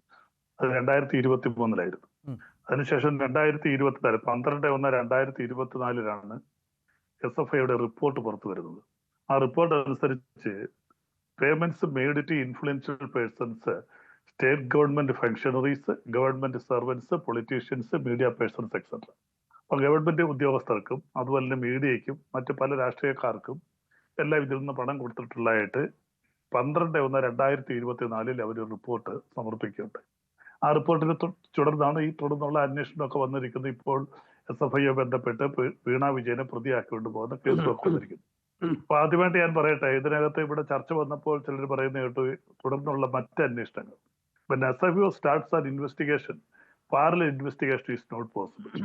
SFIO ഒരു അന്വേഷണം തുടങ്ങിക്കഴിഞ്ഞാൽ അതിന് സമാന്തരമായിട്ട് മറ്റൊരു അന്വേഷണവും ഈ കേസിൽ ഇനി നിലനിൽക്കത്തില്ല. അത് ആക്ടിൽ പറയുന്നത് മാത്രമല്ല, ഡൽഹി ഹൈക്കോടതി സൗരവ് ബാനർജിയുടെ പുതിയ റൂളിംഗ് ഈ കേസുമായിട്ട് ബന്ധപ്പെട്ട് വന്നിട്ടുണ്ട്. ആക്ടിലും അത് പറയുന്നുണ്ട്. അപ്പൊ രണ്ട് അന്വേഷണങ്ങൾ ഇതിനകത്ത് സിമിൾട്ടേനിയസ് ആയിട്ട് മുന്നോട്ട് പോകത്തില്ല. അപ്പോൾ SFIയുടെ അന്വേഷണമാണ് ഇനി മുന്നോട്ട് പോകുന്നത്. ഇവിടെ ഈ 23-24 400 ചില്ലാനം കേസുകൾ SFIO രജിസ്റ്റർ ചെയ്തിട്ട് 2020 ശേഷം രജിസ്റ്റർ ചെയ്തിട്ടുണ്ട്. അപ്പൊ SFIO രജിസ്റ്റർ ചെയ്യുന്ന കേസിനകത്ത് ഇതിനകത്ത് പ്രധാനമായിട്ട് എനിക്ക് പറയാനുള്ളത്, SFIയുടെ ഡെഫിനിഷൻ ക്ലാസ്സിൽ വരുന്ന ഫ്രാഡിനകത്ത് ഇത് നിലനിൽക്കുക എന്നുള്ളതാണ്. ഇവിടെ നമ്മളിത് ഒത്തിരി ചർച്ച ചെയ്തതാണ്. കാരണം രണ്ട് കമ്പനികൾ തമ്മിലുള്ള ഒരു രജിസ്റ്റേർഡ് എഗ്രിമെന്റ്, ആ രജിസ്റ്റേർഡ് എഗ്രിമെന്റ് വഴി ബാങ്ക് വഴി ലീഗലായിട്ടുള്ള ഒരു ട്രാൻസാക്ഷൻ നടന്നിരിക്കുന്നു. അതിനകത്ത് സേവനം നൽകിയിട്ടില്ല എന്നാണ് 245A ഇൻകം ടാക്സ് ആക്ട്, അത് അമെന്റ് ചെയ്ത ഒരു ആക്ടാണ്. അമെന്റ് ചെയ്ത ആക്ടിന്റെ സെറ്റിൽമെന്റ് അനുസരിച്ച് സെറ്റിൽമെന്റ് ബോർഡ് കണ്ടുപിടിച്ചത് ഇത്ര കോടി രൂപയുടെ നടന്നിട്ടുണ്ട്. അതിനകത്ത് പ്രത്യേകിച്ച് 1,72,00,000 രൂപ അതിന്റെ സേവനവും നൽകിയിട്ടില്ല എന്നും അതൊരു ഇൻഫ്ലുവൻഷ്യൽ പേഴ്സന്റെ മകളാണെന്നും ഒക്കെ അതിനകത്ത് പറഞ്ഞിട്ടുണ്ട്. അവിടെ നിന്നാണ് ഈ കാര്യങ്ങളൊക്കെ തുടങ്ങുന്നത്. അപ്പോൾ ഇവിടെ പ്രധാനം ഞാനൊരു കാര്യം പറഞ്ഞിട്ട് തുടങ്ങാം. ഇന്ത്യയിൽ ഏറ്റവും പ്രശസ്തമായ SFI നടത്തിയൊരു കേസും അതിനകത്ത് പ്രതി ജയിലിൽ കിടന്ന് മരിച്ച കേസാണ് സഹാറ കേസ്. ആ സഹാറ കേസിനകത്തുള്ള ഇൻഗ്രീഡിയൻസ് എന്ന് പറയുന്നത് സഹാറ ഇന്ത്യ, അതായത് ഈ എസ്റ്റേറ്റ് കോർപ്പറേറ്റ് മാനേജ്മെന്റ് ആണ്. സെബി റിപ്പോർട്ട് കൊടുത്ത് അതനുസരിച്ച് SFIയോട് അന്വേഷിക്കും. സെബിക്ക് അങ്ങനെ അന്വേഷിച്ച് റിപ്പോർട്ട് കൊടുക്കാൻ ശിക്ഷിക്കാനുള്ള അധികാരം സെബിക്കില്ല. സെബി അന്വേഷിച്ച് റിപ്പോർട്ട് കൊടുത്തു, അതനുസരിച്ച് SFIO അന്വേഷിച്ചു. സെബിയാണത് കണ്ടുപിടിച്ചത്, അഴിമതി കണ്ടുപിടിച്ചത്. അതിനകത്ത് 3 കോടി ഇൻവെസ്റ്റേഴ്സിന്റെ കയ്യിൽ നിന്ന് 25,000 കോടി രൂപ കളക്ട് ചെയ്ത് 15% പലിശ കൊടുക്കാന്ന് പറഞ്ഞുകൊണ്ട്. അപ്പൊ സെബി റിപ്പോർട്ട് കൊടുത്തിട്ട് പറഞ്ഞു ഈ പണം തിരിച്ചു കൊടുക്കാൻ പറഞ്ഞു. അപ്പൊ അവരുടെ ഈ പണമില്ല. അപ്പോൾ അത് SFIക്ക് കൊടുത്തു. SFIO കേസെടുത്തു, അറസ്റ്റ് ചെയ്തു. അതിന്റെ മുതലാളി ഒരാൾ ജയിലിൽ കിടന്നാണ് മരിച്ചത്. അപ്പൊ അവിടെ പൊതുജനങ്ങളെ 3 കോടി ആൾക്കാരെയാണ് കബളിപ്പിച്ച് 25,000 കോടി രൂപ കമ്പനി കബളിപ്പിച്ച് വാങ്ങിച്ചു. അതാണ് ഫ്രോഡ് എന്ന് പറയുന്നത്. അപ്പൊ ഇവിടെ വരുമ്പോൾ നിയമപരമായിട്ട് കോടതിയിൽ വരുമ്പോൾ ഒരുപക്ഷെ കേസ് പ്രതിയാക്കാം. ഈ കോടതിയിലേക്ക് വരുമ്പോൾ ഇതിന്റെ നിയമപരമായ സാധ്യത, ഇതിനകത്ത് എന്താണ് ഫ്രോഡ് ഇതിനകത്ത് അലഞ്ച് പറ്റുന്നത്? ഇത് എക്സാലോജിക് എന്ന കമ്പനി CMR എന്ന കമ്പനിയുമായിട്ട് സേവനം ചെയ്യാമെന്ന് പറഞ്ഞ് നമ്മളതൊരു ചർച്ച ചെയ്തതാണ്. അതിനകത്ത് 1,72,00,000 രൂപ കൊടുത്ത് സേവനം ചെയ്തിട്ടില്ല എന്ന് പറയുന്നു. അപ്പൊ സേവനം ചെയ്തിട്ടില്ല എന്നുണ്ടെങ്കിൽ ഇവിടുത്തെ അഗ്രീവ്ഡ് പേഴ്സണൽ അഗ്രീവ്ഡ് കമ്പനി എന്ന് പറയുന്നത് CMR-ലാണ്. അവർക്കൊരു സിവിൽ സ്യൂട്ട് ഫയൽ ചെയ്യാം, ഈ പണം തിരികെ ലഭിക്കണം, അതിന്റെ പലിശ സഹിതം അവർക്ക് ചോദിക്കാം. അതാണ് ഇതിന്റെ ഒരു സിവിലിനകത്ത് ഒരു ബ്രീച്ച് ഓഫ് കോൺട്രാക്ടിനകത്ത് വരുന്നുള്ള റെമഡി അതാണ്. അല്ലാതെ ഈ കമ്പനിക്കെതിരെ ഇതിനകത്തൊരു ഫ്രോഡ് നിൽക്കാനുള്ള സാധ്യതയില്ല. അതിന്റെ നിയമപരമായ ഒരു കാര്യം. പിന്നെ ഇവിടെ വീണ വിജയനെ പ്രതിയാക്കിയിരിക്കുന്നു. സ്വാഭാവികമായിട്ട് ഞാനുമുണ്ട്. ഞാൻ രാഷ്ട്രീയ സമരങ്ങളുമായിട്ട് ബന്ധപ്പെട്ട് എത്ര കേസുണ്ടെന്ന് എനിക്ക് തന്നെ അറിയില്ല. പല കോടതികളിലായിട്ട് നിരവധി കേസുകൾ നടക്കുന്നു. അപ്പോൾ അതുകൊണ്ടൊന്നും ഞാൻ കുറ്റക്കാരാണ്. ഇവിടെ ഞാൻ മാത്രമല്ല, രാഷ്ട്രീയത്തിൽ സജീവമായിട്ട് പ്രവർത്തിക്കുന്ന എല്ലാവരുടെയും പേരിൽ നിരവധി കേസുകളുണ്ട് രാഷ്ട്രീയ സമരങ്ങളിൽ. ഇവിടെ രാഷ്ട്രീയ സമരമല്ല, സാമ്പത്തിക ക്രമക്കേടുമായി ബന്ധപ്പെട്ട കേസാണ്. അപ്പോൾ ഏത് കേസ് തന്നെ ആയിരുന്നാലും ഒരു കേസ് രജിസ്റ്റർ ചെയ്തത് കൊണ്ട്, അത് നമ്മൾ എപ്പോഴും പറയാറുള്ള കാര്യമാണല്ലോ, കേസ് രജിസ്റ്റർ ചെയ്തുകൊണ്ട് ഒരു കുറ്റക്കാരനായി മാറുന്നില്ല. കേസ് അന്വേഷിക്കണം, അന്വേഷിച്ച് കോടതിയെ വ്യക്തമായി കണ്ടെത്തണം, കണ്ടെത്തിയതിനു ശേഷം കുറ്റക്കാരിയായിട്ട് കണ്ടെത്തണം, ശിക്ഷിക്കപ്പെടണം. അപ്പോഴേ ആ രീതിയിലേക്ക് പോകുന്നുള്ളൂ. ഇപ്പോൾ കോൺഗ്രസിന്റെ നേതാക്കന്മാരുടെ പ്രതികരണമൊക്കെ വന്നിരിക്കുന്നത്, KPC പ്രസിഡന്റ് പ്രതികരണം ഇപ്പൊ News 24 ഞാൻ ചർച്ചയ്ക്കിടെ അദ്ദേഹത്തിന്റെ കാര്യങ്ങൾ എടുത്ത് കാണിച്ചു. അതേപോലെ തന്നെ മുഖ്യമന്ത്രി രാജിവെക്കണം, രമേശ് ചെന്നിത്തലയുടെ ആ ചർച്ചയിടെ കാണിച്ചു, മുഖ്യമന്ത്രി രാജിവെക്കണം. അപ്പൊ ഒരാളിനെ പ്രതിയാക്കിയത് കൊണ്ട് മാത്രം ഒരാൾ രാജിവെക്കണമെന്ന് പറഞ്ഞാൽ ഇവിടെ ഇരിക്കുന്ന MLA-മാരും മന്ത്രിമാരും അല്ല സാർ, അതുപോലത്തെ ഒരു കേസായി. ഇപ്പോൾ നിങ്ങൾ രാഷ്ട്രീയ സമരങ്ങൾ നടത്തി നിങ്ങൾ പ്രതികളായ പല കേസുകളുണ്ടായി. ഇവിടെ ഇവരെല്ലാം പ്രതികളാണെന്നേ. ഈ പറഞ്ഞ അശീരൻ കർത്ത പ്രതിയാണ്, സുരേഷ് കുമാർ പ്രതിയാണ്. ഇവരൊക്കെ ഇയാളുമായി ബന്ധപ്പെട്ട് ഫ്രോഡ് കമ്പനി ഉണ്ടാക്കുന്നു. ഈ എക്സാലോജിക് എന്ന് പറഞ്ഞ കമ്പനി തന്നെ എന്താണെന്നുള്ളതിനെ കുറിച്ച് വ്യക്തമായി വിശദീകരിക്കാൻ ആർക്കും സാധിക്കുന്നില്ല.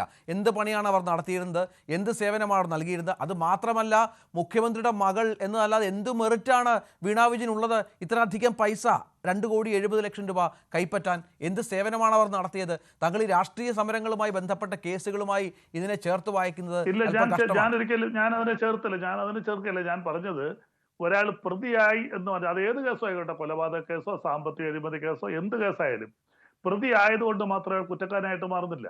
പിന്നെ മുഖ്യമന്ത്രിയുടെ മകളായതുകൊണ്ട് ഒരു വ്യവസായം തുടങ്ങാൻ പാടില്ലായിരുന്നില്ല. പക്ഷെ അനുമതി കൊടുത്തേക്ക് നമ്മുടെ കമ്പനിക്കാരുടെ ഡയറക്ടറേറ്റ് ആണ്. അത് തന്നെ പ്രോസിക്യൂട്ട് ചെയ്യുന്നത് കൊണ്ട് അവർക്കെതിരെ കുറ്റം ആരോപിക്കപ്പെടുന്നതേ ഉള്ളൂ. അവർ കുറ്റക്കാരിയാകുന്നില്ല. പ്രോസിക്യൂട്ടിന് ആരുടെ പേരിലും കൊടുക്കാമല്ലോ. ഇപ്പൊ MLA-യുടെ പേര് കൊടുക്കാം, MP-യുടെ പേര് കൊടുക്കാം. ഇപ്പോൾ INTUC സംസ്ഥാന പ്രസിഡന്റ് പേര് കോടതി ആവശ്യപ്പെട്ടിരിക്കുകയാണ് കൊടുക്കാനായിട്ട് പ്രോസിക്യൂഷൻ നടപടി സ്വീകരിച്ചതുകൊണ്ട് അയാൾ പ്രതിയാകുന്നതേ ഉള്ളൂ.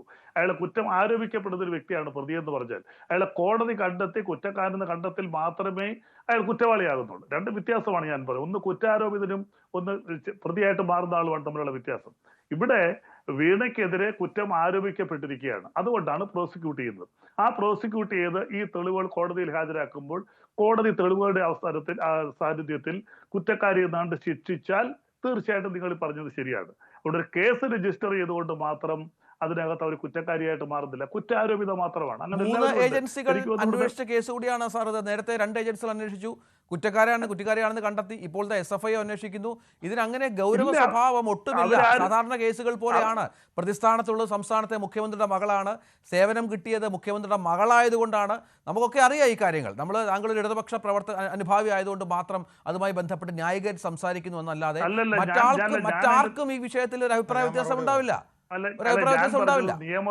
ഞാൻ പറഞ്ഞ നിയമപരമായ കാര്യങ്ങളാണ്, അല്ലാതെ രാഷ്ട്രീയപരമായ കാര്യങ്ങളല്ല. നിയമപരമായിട്ട് ഒരു കേസ് കോടതിയിൽ വന്നാൽ അതിന്റെ നിലനിൽപ്പിനെ കുറിച്ചാണ് ഞാൻ പറഞ്ഞത്.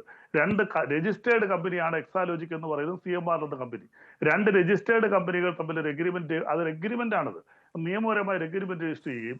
ആ എഗ്രിമെന്റിന്റെ പുറത്ത് ഒരു കമ്പനി മറ്റൊരു പണിക്ക് ബാങ്ക് വഴിയാണ് പണം ട്രാൻസ്ഫർ നടത്തിയിരിക്കുന്നത്, അല്ല നേരിട്ട് പണം കൊടുക്കുകയല്ലേ ചെയ്യുന്നത്. CMR എന്ന് പറയുന്ന കമ്പനി ബാങ്ക് വഴി 1,72,00,000 രൂപ എക്സാലോജിക്കിന് കൊടുത്തിരിക്കുന്നു. അതാണ് അത് കോടതിയിൽ വരുമ്പോൾ അത് ലീഗൽ ട്രാൻസാക്ഷൻ ആണ്. ആ ലീഗൽ ട്രാൻസാക്ഷൻ കോടതി ഒരിക്കലും തെറ്റായിട്ട് കാണില്ല. ഏത് വന്നാലും കോടതിയിൽ ചോദിക്കുന്നത് എന്താ, ഇതിന്റെ സോഴ്സ് കറക്റ്റ് ആണ്, ഏത് രീതിയിലാണ് പോയിരിക്കുന്നത്. ഇതാണ് ഈ സംഭവം വന്നതിന് ശേഷം ഉണ്ടാകുന്ന ന്യായീകരണങ്ങളെല്ലാം. ഇത് പക്ഷേ എത്ര നാൾ ഈ ന്യായീകരണങ്ങൾ നിലനിൽക്കുമെന്നുള്ളത് നമുക്ക് വളരെ പെട്ടെന്ന് തിരിച്ചു വരാം സാർ, വളരെ പെട്ടെന്ന് തിരിച്ചു വരാം. ദയവായി തുടരുക ഒരു ഇടവേളയ്ക്ക് ശേഷം.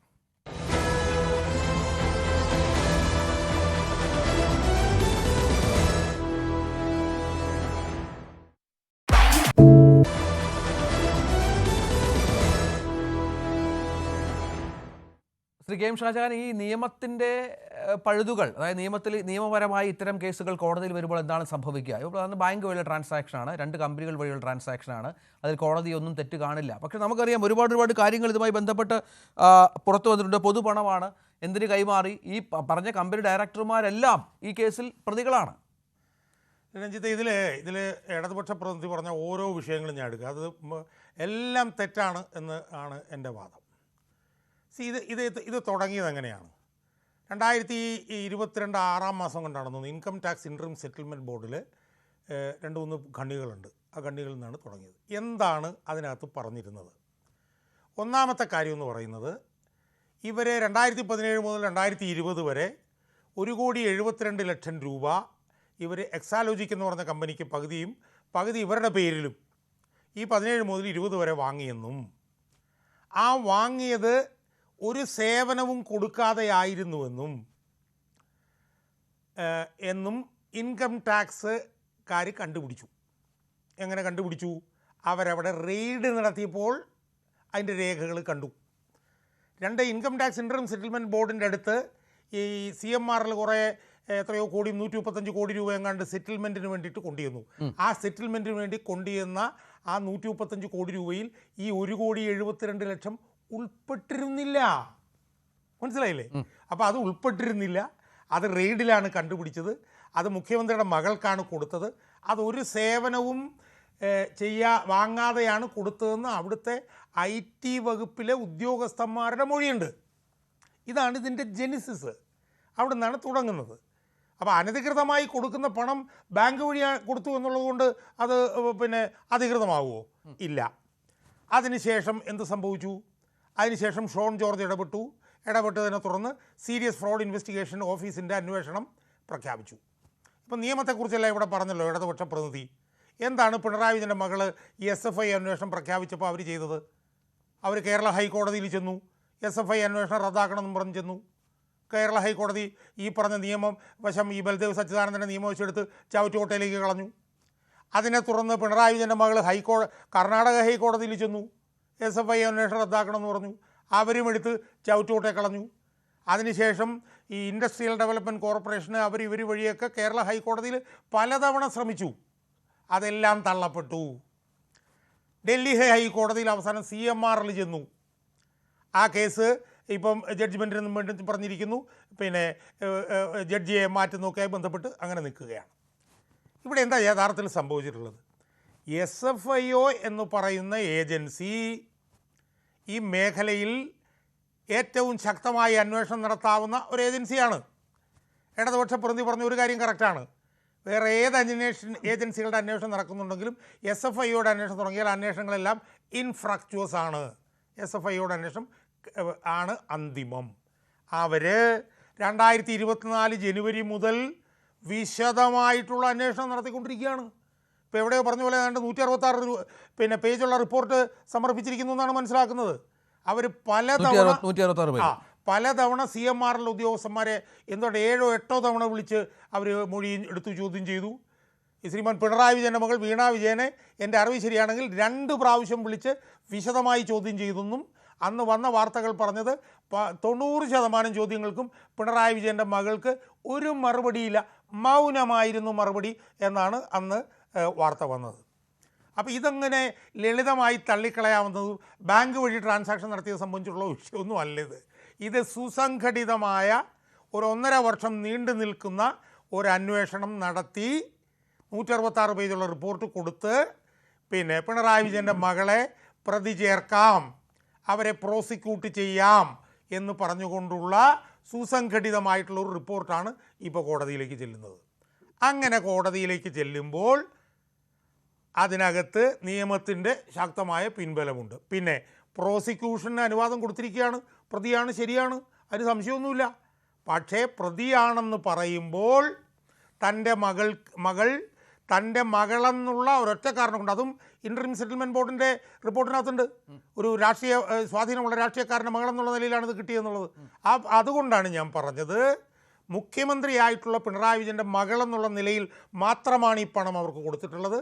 SFIO സുദീർഘമായ അന്വേഷണം നടത്തി തെളിവുകളുടെ അടിസ്ഥാനത്തിൽ ഇവരെ ചോദ്യം ചെയ്തതിന് ശേഷം കൊടുത്തിട്ടുള്ള റിപ്പോർട്ടാണ്.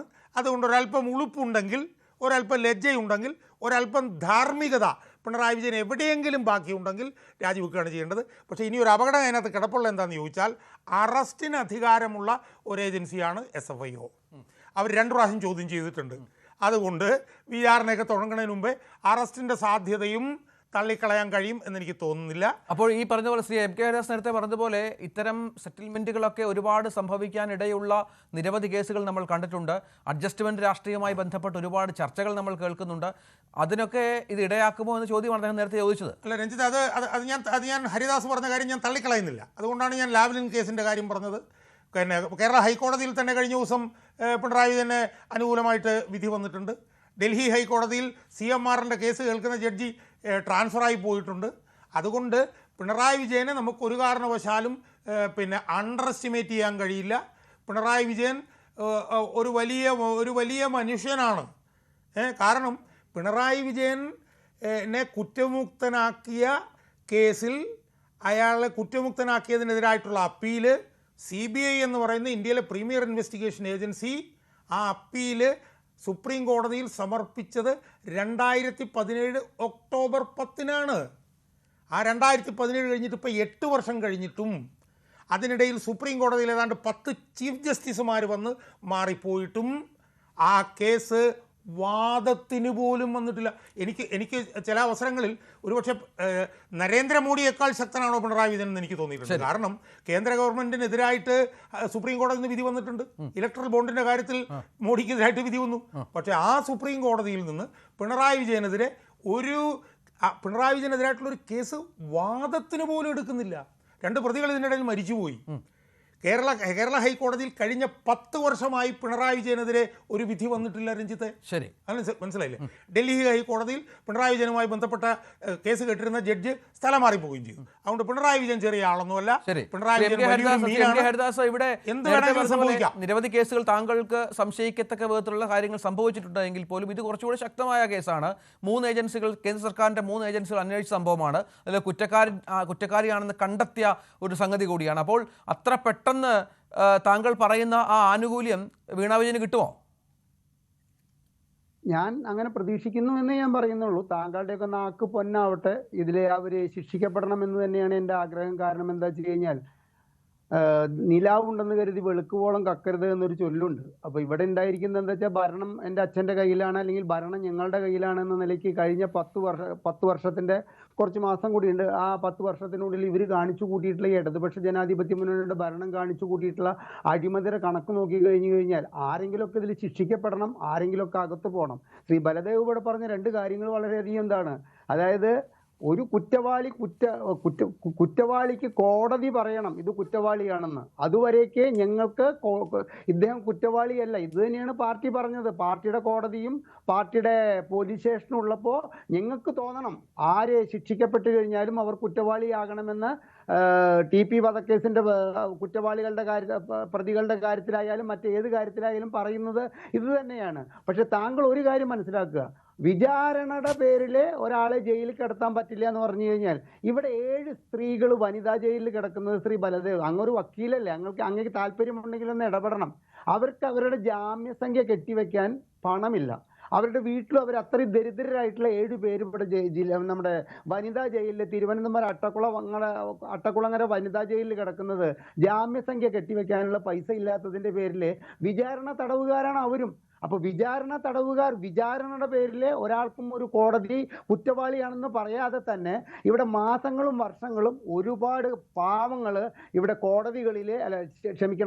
ജയിലിൽ കിടക്കേണ്ട ഒരു അവസ്ഥയുള്ള സംസ്ഥാനത്ത് ഒരു മുഖ്യമന്ത്രിയുടെ മകൾക്ക് മാത്രമായിട്ട് ഒരു പരിരക്ഷ, ഒരു പ്രിവിലേജ് കൊടുക്കേണ്ട അവസ്ഥയൊന്നുമുണ്ട് എന്ന് എനിക്ക് തോന്നുന്നില്ല. പിന്നെ അങ്ങ് ഒരു കാര്യം മനസ്സിലാക്കുക, ഒരു കരാറിനെ കുറിച്ച് അങ്ങ് പറഞ്ഞു. കരാറിന്റെ പേരിൽ 1,72,00,000 രൂപ. ആ കരാറെടുത്ത് പുറത്തിടൂ സാർ. ഞാനിപ്പോൾ ഇതടക്കം ഞാൻ പങ്കെടുക്കുന്നത് ഒരു 15ാമത്തെ ചർച്ചയിലാണ് ഈ എന്താ പറയേണ്ടത് മാസപ്പടി കേസുമായിട്ട്. ഇതിൽ എല്ലാറ്റിലും ഈ പങ്കെടുക്കുന്നവരും പറയുന്നതാണ് അങ്ങനെ ഒരു കരാറ് എക്സാലോജിക്കും CMRലും തമ്മിൽ ഒരു കരാറുണ്ടെങ്കിൽ ആ കരാറിന്റെ ഒരു കോപ്പി പുറത്തു വിട്ടാൽ കഴിഞ്ഞില്ലേ. ഞങ്ങളെ പോലുള്ളവരുടെ ഒക്കെ വായ അടപ്പിക്കാൻ അത് ധാരാളമല്ലേ. പക്ഷെ ഒരു കാര്യം താങ്കൾ മനസ്സിലാക്കുക, CMRL എന്ന് പറയുന്ന കമ്പനി ആർക്ക് പണം കൊടുത്താലും അതിനെ ചോദ്യം ചെയ്യാനുള്ള അവകാശം ഇവിടുത്തെ നികുതിദായകർക്കുണ്ട്. അത് എന്തിനു കൊടുത്തു, ഏത് വഴിക്കാണ് കൊടുത്തത്, അത് 1,72,00,000 ആയാലും 1 രൂപയായാലും കൊടുത്തത് 14% ഷെയർ KSIDCക്ക് CMRLിൽ ഉള്ളിടത്തോളം കാലം ജനങ്ങൾക്ക് അത് ചോദ്യം ചെയ്യാനും ഇത്തരം ചർച്ചകളിൽ തലനാരിഴ കീറി അതിനെ വിശകലനം ചെയ്യാനും അവകാശമുണ്ട് എന്നുള്ള കാര്യം മറക്കരുത്. അപ്പൊ പിണറായി വിജയൻ ഈ കേസിന്റെ പേരിൽ രാജിവെക്കാനൊന്നും പോണില്ല. എന്റെ രഞ്ജിത്ത്, ഈ താങ്കൾ പറഞ്ഞതുപോലെ തന്നെ ഇതിനൊക്കെ വലിയ പെരുന്നാൾ വന്നിട്ട് വാപ്പ പള്ളി പോയിട്ടില്ല എന്നിട്ടല്ലേ ഈ ചെറിയ പെരുന്നാൾ എന്ന് ചോദിച്ചതുപോലെ അദ്ദേഹം ഇപ്പൊ രാജിവെക്കാനൊന്നും പോകുന്നില്ല. ഇപ്പൊ ഈ ഒരു കുറ്റപത്രം സമർപ്പിക്കപ്പെടാൻ പോകുന്നതിന്റെ പേരിൽ അദ്ദേഹം രാജിവെക്കേണ്ട ഒരു സാഹചര്യം നിലനിൽക്കുന്നുണ്ട് എന്ന് എനിക്കും തോന്നുന്നില്ല. ഇവിടെ കോടിയേരി ബാലകൃഷ്ണന്റെ 2 മക്കള് കുറ്റവാളികളായിട്ടുള്ള, ഒരാൾ 1 കൊല്ലം ജയിലിൽ കിടന്നു, ഒരാൾ ഒരു ബാർ ഡാൻസർക്ക് ഒരു കൊച്ചിനെ സമ്മാനിച്ചതിന്റെ പേരിലുണ്ടായ വിവാദം. ഈ 2 വിവാദത്തിലും പാർട്ടിയും അതുപോലെ തന്നെ കോടിയേരി ബാലകൃഷ്ണനും പറഞ്ഞത് എന്താണ്, മക്കൾ ചെയ്യുന്ന കുറ്റത്തിന് അച്ഛന്മാരൊന്നും മറുപടി പറയേണ്ട ഒരുവിധ സാഹചര്യവും നിലവിലില്ല എന്ന് പറഞ്ഞൊരു സംസ്ഥാനമാണ് കേരളം എന്നിരിക്കെ വീണ വിജയൻ ഇത്തരത്തിലൊരു കാര്യം ചെയ്തതിന് പിണറായി വിജയൻ രാജിവെക്കണമെന്ന് പറയുന്നത് അതെ, സെക്രട്ടറി സ്ഥാനം ഒഴിഞ്ഞു. സെക്രട്ടറി സ്ഥാനം അദ്ദേഹം കുറച്ചു കാലം മാറി നിന്നു. പക്ഷെ പറഞ്ഞത് എന്തായിരുന്നു, മക്കൾ ചെയ്യുന്ന തെറ്റുകൾക്കൊന്നും അച്ഛന്മാർ വിശദീകരണം നൽകേണ്ടതില്ല എന്നൊരു കാര്യം അദ്ദേഹം പറഞ്ഞിട്ടുണ്ടായിരുന്നു എന്നുള്ളത് മനസ്സിലാക്കുക. അദ്ദേഹം രാജിവെച്ചൊഴിഞ്ഞൊരു കാര്യം കൂടി മനസ്സിലാക്കണം, അദ്ദേഹത്തിന്റെ ശാരീരിക അസ്വസ്ഥത അത്ര കൂടി നിൽക്കുമ്പോഴാണ് ഇതിന്റെ, നമ്മൾ പറയില്ലേ, ധാർമ്മികതയുടെ പേരിൽ ഈ വിഷയത്തിൽ ഞാൻ രാജിവെച്ചു എന്ന് പറയേണ്ട ഒരു അവസ്ഥയിലേക്ക് ആ രാജി കൊണ്ടുചെന്ന് എത്തിക്കുകയായിരുന്നു. അല്ലാണ്ട് മനസ്സോട് കൂടിയിട്ടോ അല്ലെങ്കിൽ ഈ പ്രവൃത്തിയുടെ പേരിലാണ് രാജിവെക്കുന്നത് എന്ന നിലയിലോ അല്ല അദ്ദേഹം രാജിവെച്ചിരിക്കുന്നത്. ഇവിടെ ഈ പറഞ്ഞതുപോലെ അതീവ ഗുരുതരമായ ആരോപണമാണ്. പക്ഷേ ഇതിൻ്റെ ഏതാണ്ട് അന്ത്യഘട്ടത്തിലേക്ക് എത്തുമ്പോൾ മറ്റു പല കേസുകളിലും സംഭവിച്ചതുപോലെ നിങ്ങളുടെ നേതാവൊക്കെ ആവശ്യപ്പെട്ടിരിക്കുന്നത് രാജിവെക്കണമെന്നുള്ളതാണ്. രാജി എന്തായാലും സംഭവിക്കാനുള്ള സാധ്യതയില്ല, വളരെ കുറവാണ്. മറ്റൊന്ന്, ഇതിലുള്ള അഡ്ജസ്റ്റ്മെന്റുകൾ ഏത് തരത്തിൽ വരെ പോകുമെന്നും കോൺഗ്രസ് ഭയക്കുന്നുണ്ടോ? ഇല്ല, അത് തീർച്ചയായും ഞാൻ ആദ്യത്തെ സ്ലോട്ടിൽ തന്നെ ഞാൻ അതിനെപ്പറ്റി സംസാരിച്ചല്ലോ. കാരണം പിണറായി വിജയനെ പറ്റി ഈ പറഞ്ഞു വെക്കുന്നത് പോലെ ഞാൻ നേരത്തെ നമ്മൾ സംസാരിച്ച ആ കൂടിക്കാഴ്ച പോലും അത്തരത്തിലുള്ള ഒന്നിനെ തന്നെയാണ് സൂചിപ്പിക്കുന്നത്. കാരണം ഏത് തരത്തിലാണെങ്കിലും അത്തരത്തിലുള്ള എന്ത് വിധേയത്വത്തിലൂടെയാണെങ്കിലും തന്നെ രക്ഷിച്ചെടുക്കുക, തനിക്ക് ചുറ്റുമുള്ളവരെ, തനിക്കൊപ്പമുള്ളവരെ രക്ഷിച്ചെടുക്കുക എന്ന് പറയുന്ന ഏറ്റവും നികൃഷ്ടമായ ഒരു തന്ത്രത്തിലൂടെയാണ് അദ്ദേഹം മുന്നോട്ട് പോകുന്നത് എന്നുള്ള കാര്യത്തിൽ സംശയമില്ല. പിന്നെ ഈ രാജി എന്ന് പറയുന്നത് നേരത്തെ CPMന്റെ പ്രതിനിധി സംസാരിച്ചതുപോലെ ഇത് കോടതിയും നിയമവും കുറ്റപത്രവും ഒക്കെ വരട്ടെ, അല്ലെങ്കിൽ തെളിവുകൾ വരട്ടെ, ശിക്ഷിക്കട്ടെ, ജയിലിലിടട്ടെ എന്നൊക്കെ പറയുന്നത് പോലെയല്ല. ഇത് ധാർമ്മികത എന്ന് പറയുന്ന വളരെ പ്രധാനപ്പെട്ട ഒരു കാര്യമുണ്ട്. ഇപ്പൊ സോളാർ കേസിലൊക്കെ നമ്മൾ കണ്ടതാണ്. അന്ന് ഈ CPM ഉൾപ്പെടെയുള്ള ആളുകൾ ഇടതുപക്ഷത്തിന്റെ അനുകൂല സംവിധാനങ്ങൾ മുഴുവൻ ഒരു ഞാൻ ആ കേസിനെ പറ്റി ഒന്നും ഞാൻ വിവരിക്കാൻ ആഗ്രഹിക്കുന്നില്ല, അതിനെപ്പറ്റി പറയാനും ഞാൻ ആഗ്രഹിക്കുന്നില്ല. കാരണം അത്ര മോശപ്പെട്ട ഒരു സംവിധാനത്തിലേക്ക്, അല്ലെങ്കിൽ അത്ര മോശപ്പെട്ട ആരോപണങ്ങളുമായി ബന്ധപ്പെട്ട് കള്ളക്കേസും കള്ള ആരോപണങ്ങളും വ്യാജ പരാതികളും വ്യാജ കത്തുകളും ചമച്ചുകൊണ്ട് ഒരു സർക്കാരിനെതിരെ, അന്നത്തെ മുഖ്യമന്ത്രിക്കെതിരെ നടത്തിയ ഏറ്റവും നികൃഷ്ടമായിട്ടുള്ള സമരങ്ങളും പ്രതിരോധങ്ങളും ഒക്കെ നമ്മൾ കണ്ടതാണ്. അപ്പൊ അതിന്റെ ധാർമ്മികതയെ പറ്റി ഒന്നും ഇടതുപക്ഷം പറഞ്ഞു വെക്കുന്നത് വളരെ ഇത്തരം ഒരു ഫ്ലോറിൽ വന്ന് പറഞ്ഞു വെക്കുന്നതിന്റെയൊക്കെ ഒരു എന്താ പറയാ, അതിന്റെയൊക്കെ ഒരു യാഥാർത്ഥ്യബോധം ഒന്നും കൂടെ പരിശോധിച്ചിട്ട് വേണം നിങ്ങൾ സംസാരിക്കാൻ എന്ന് ഞാൻ ആവശ്യപ്പെടുകയാണ്. അപ്പൊ ഈ കാര്യങ്ങളൊക്കെ നമ്മുടെ മനസ്സിലുണ്ട്. ഈ ധാർമ്മികത എന്ന് പറയുന്ന അത്തരം ബോധ്യങ്ങളെ ഒന്നും നമ്മളെയൊക്കെ സംബന്ധിച്ചിട്ടുണ്ട്. അത് ഇടതുപക്ഷമാണോ പിണറായിസമാണോ ഏത് തരത്തിലാണ് അതിന്റെ ഒരു ആശയവും പ്രത്യയശാസ്ത്രവും ഒക്കെ മുന്നോട്ട് പോകുന്നത് എന്നുള്ള കാര്യത്തിൽ തന്നെ CPMന് ഉൾപ്പെടെ വലിയ സംശയമുള്ള ഒരു കാലമാണല്ലോ. അപ്പൊ അതുകൊണ്ട് അത് എത്തരത്തിലാണ് വിലയിരുത്തുന്നത്? കാരണം നമ്മൾ ബംഗാളിലെ ഭരണത്തിന്റെ സമയത്തൊക്കെ കണ്ടിട്ടുണ്ട്, ജ്യോതി ബസുവിന്റെ മകൻ ചന്ദൻ ബസുവിന്റെ ചരിത്രമൊക്കെ നമ്മൾ പഠിക്കുമ്പോൾ നമുക്കറിയാൻ കഴിയും. കാരണം അച്ഛൻ വലിയ സൈദ്ധാന്തികതയും പ്രത്യയശാസ്ത്രവും ഒക്കെ പറയുമ്പോൾ മകൻ അവിടുത്തെ ഏറ്റവും വലിയ ബിസിനസ്മാനായി മാറിയ ഒരു കഥ നമുക്കറിയാം. കാരണം അവിടുത്തെ CPMന്റെ വലിയ അപജയങ്ങളുടെ ഒരു കാരണമായി കൂടി പറയുന്നതിലെ ഒരു കാരണം അതാണ്. അപ്പൊ അത്തരത്തിലുള്ള മക്കൾ രാഷ്ട്രീയവും അച്ഛനും പ്രത്യയശാസ്ത്രം പറയുന്നില്ല, മക്കളും പ്രത്യയശാസ്ത്രം പറയുന്നില്ല എന്നുള്ളതാണ് വാസ്തവം. കാരണം കേരളത്തിലെ CPMനെ സംബന്ധിച്ച് വലിയ ഗതികേടിൽ നിൽക്കുന്ന ഒരു സമയമാണ്. കാരണം പാർട്ടിയെ വട്ടം പിടിച്ചു നിന്നുകൊണ്ട് അല്ലെങ്കിൽ ഗവൺമെന്റിന്റെ നികൃഷ്ടമായ ചെയ്തികളെ ന്യായീകരിക്കേണ്ട ഗതികേടിലേക്ക് കേരളത്തിലെ ഇടതുപക്ഷവും അല്ലെങ്കിൽ പ്രത്യേകിച്ച് CPM പോലെയുള്ള ഒരു സംഘടനാ സംവിധാനവും മാറിക്കൊണ്ടിരിക്കുന്ന ഒരു രാഷ്ട്രീയ സാഹചര്യമാണ്. അപ്പൊ അതിന്റെ ഭാഗമായി തന്നെയാണ് അവരിവിടെ വന്ന് സംസാരിക്കുന്നത്. തീർച്ചയായും ശ്രീ ബൽദേവ്, താങ്കൾ പറയുന്ന നിയമപരമായ നിരവധി വശങ്ങളുണ്ട്. അതിനുള്ള മറുപടികൾ പിന്നീട് സംസാരിച്ച ശ്രീ ഷാജഹാനും ശ്രീ ഹരിദാസും ഒക്കെ നൽകുന്ന പശ്ചാത്തലമുണ്ടായി. അതിനൊപ്പം ഈ പറഞ്ഞതുപോലെ ഈ പ്രതിയാക്കപ്പെട്ടിരിക്കുന്നത് മുഖ്യമന്ത്രിയുടെ മകളാണ്. മുഖ്യമന്ത്രിയുടെ ആനുകൂല്യം പറ്റിയാണ് ആ പണം കൈപ്പറ്റുക എന്ന കാര്യത്തിൽ യാതൊരു സംശയമില്ല. അങ്ങനെ ഒരുപാട് ധാർമ്മികമായ വിഷയങ്ങൾ കൂടി ഉയർന്നു വരുന്നുണ്ട് സാർ. ഒരു കാര്യം പറഞ്ഞിട്ട് ഞാൻ അതിലേക്ക് വരാം. നവംബർ 5, 2013 SNC ലെവലും കേസിൽ CBI കോടതി പിണറായി വിജയനെ അക്യൂട്ട് ചെയ്യുന്നത്. അന്ന് കേരളവും കേന്ദ്രവും ഭരിക്കുന്നത് ഇന്ത്യൻ നാഷണൽ കോൺഗ്രസ് ആണ്, CPM ഒന്നുമല്ല. പിന്നെ ഇപ്പോഴത്തെ കാര്യം അവിടെ നിൽക്കട്ടെ. ഇവിടെ നമ്മൾ ധാർമ്മികതയുടെ കാര്യം പറഞ്ഞല്ലോ. ധാർമ്മികത ഒരാൾക്ക് മാത്രമല്ല, എല്ലാ രാഷ്ട്രീയ പ്രസ്ഥാനത്തിനുമുണ്ട്.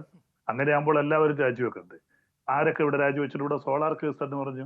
അന്ന് കേസ് അദ്ദേഹത്തിനെതിരുള്ള ആരോപണം ശരിയോ തെറ്റോ എന്ന് പിന്നീടാണ് തെളിഞ്ഞത്. കളവായിരുന്നു അദ്ദേഹം. അല്ല, ആരോപണം പിന്നീട് വന്നല്ലോ. സോളാർ കേസിനകത്ത് കാര്യങ്ങളില്ലായിരുന്നു, പിന്നീട് തെളിഞ്ഞത്. നമ്മൾ അംഗീകരിക്കാൻ പറ്റത്തില്ലല്ലോ. പക്ഷെ അദ്ദേഹം രാജിവെച്ചില്ലല്ലോ. അന്നത് ആരോപണമായിരുന്നു. മുഖ്യമന്ത്രിക്കെതിരെ സെക്രട്ടേറിയറ്റ് വളഞ്ഞ് ഞങ്ങളൊക്കെ സമരത്തിൽ പങ്കെടുത്തു. ഇത് കണ്ടെത്തലാണ് സാർ. പ്രധാനപ്പെട്ട ഏജൻസിയുടെ കണ്ടെത്തലാണ്. ഇത് തന്നെ കണ്ടെത്തലല്ലേ ഉള്ളൂ. കുറ്റം വരട്ടെ, തീർച്ചയായിട്ടും അന്വേഷിച്ചത് കുറ്റവാളിയാണ് തെളിയട്ടെ. അപ്പോൾ ഇതിനകത്ത് നേരത്തെ പറഞ്ഞല്ലോ, നിയമപരമായ കാര്യങ്ങൾ നമ്മളിവിടെ ചർച്ച ചെയ്തല്ലോ. അപ്പൊ ഇത് അവർ തെറ്റ് ചെയ്തിട്ടുണ്ടെങ്കിൽ അവർ ശിക്ഷിക്കപ്പെടുമ്പോൾ മുഖ്യമന്ത്രി രാജിവെക്കണമെന്ന് പറഞ്ഞാൽ അത് ന്യായമാണ്. അല്ലാതെ അവർ പ്രതിയാക്കിയത് കൊണ്ട് രാജിവെക്കാൻ നിന്നാൽ ഇന്ത്യയിലുള്ള ഭൂരിപക്ഷ MLA-മാരും MP-മാരും മന്ത്രിമാരും ഒക്കെ രാജിവെക്കേണ്ടി ഒരു പ്രധാനമന്ത്രി വിവാഹം കഴിച്ചിട്ടില്ലാത്തതുകൊണ്ടും മക്കളില്ലാത്തതുകൊണ്ടും അങ്ങനെ ഒരു ആരോപണം വരത്തില്ല. ഇന്ത്യയുടെ ആഭ്യന്തരമന്ത്രിയുടെ മകന്റെ പേരിൽ എത്രയോ കോടി രൂപ അഴിമതി വന്നു. അമിത്ഷായുടെ മകന്റെ പേരിൽ അദ്ദേഹം രാജിവെച്ചില്ല. CBI തന്നെയാണെന്ന് കണ്ടെത്തിയത് ആരോപണം. പിന്നീട് ആരോപണം തേച്ചു വെച്ചില്ലാതാവുകയായിരുന്നു. അപ്പൊ ഒരുപാട് ആരോപണങ്ങൾ അദ്ദേഹം ഗുജറാത്ത് മുഖ്യമന്ത്രിയായിട്ടിരുന്നപ്പോൾ എന്തെല്ലാം ആരോപണങ്ങൾ വന്നു. ഗുജറാത്ത് കൊലപാതകം ഉൾപ്പെടെ അദ്ദേഹം രാജിവെച്ചില്ല. അപ്പോൾ ഇന്ത്യയിലൊക്കെ ചരിത്രങ്ങൾ നമ്മൾ പരിശോധിച്ചാൽ ഒരു മുഖ്യമന്ത്രി, ഒരു മന്ത്രിയും, ഒരു MLA-മാരും ഒന്നും ഇങ്ങനെ രാജിവെച്ചിട്ടില്ല. പണ്ട് സർ രാജഗോപാലാചാരി റെയിൽവേ മന്ത്രി സ്ഥാനം രാജിവെച്ച ഒരു അപകടം ഉണ്ടായപ്പോൾ. അതുപോലൊന്നും ഇവിടെ ഒന്നും ആരും അങ്ങനെ രാജിവെച്ചിട്ടൊന്നുമില്ല. അപ്പൊ നമ്മുടെ കേരളത്തിന്റെ രാഷ്ട്രീയത്തിൽ അങ്ങനെ ആരും നമ്മൾ ഈ അടുത്ത കാലത്തൊന്നും ഒരാൾ ഒരു മുഖ്യമന്ത്രി സ്ഥാനവും ഒരു MLA സ്ഥാനം, മന്ത്രിസ്ഥാനം ഒന്നും രാജിവെച്ചിട്ടില്ല. ശിക്ഷിക്കപ്പെടട്ടെ. ആ ശിക്ഷിക്കപ്പെടുമ്പോൾ നമുക്ക് അതിനെ കുറിച്ച് സംസാരിക്കാം. ഇന്ന് രാജിവെച്ച് നാളെ വരെ വെറുതെ വിട്ടാൽ ഈ മുഖ്യമന്ത്രി സ്ഥാനത്ത് തിരിച്ചു കൊടുക്കാൻ പറ്റുമോ? പറ്റില്ല. അപ്പോൾ അത് തീർച്ചയായിട്ടും നിയമപരമായ അതിന്റെ സാധ്യതകൾ പരിശോധിച്ചിട്ട് തെറ്റുകാരാണെങ്കിൽ അവർ ശിക്ഷിക്കപ്പെടണം. അപ്പോൾ ശിക്ഷിക്കപ്പെടട്ടെ. PJ ജോസഫിനെതിരെ ഒരു ആരോപണം വന്നപ്പോൾ മന്ത്രി സ്ഥാനത്ത് നിന്ന് രാജിവെച്ചിരുന്നു. അല്ല, അത് സ്ത്രീകളുമായിട്ട് ബന്ധപ്പെട്ട വിഷയമായിരുന്നു.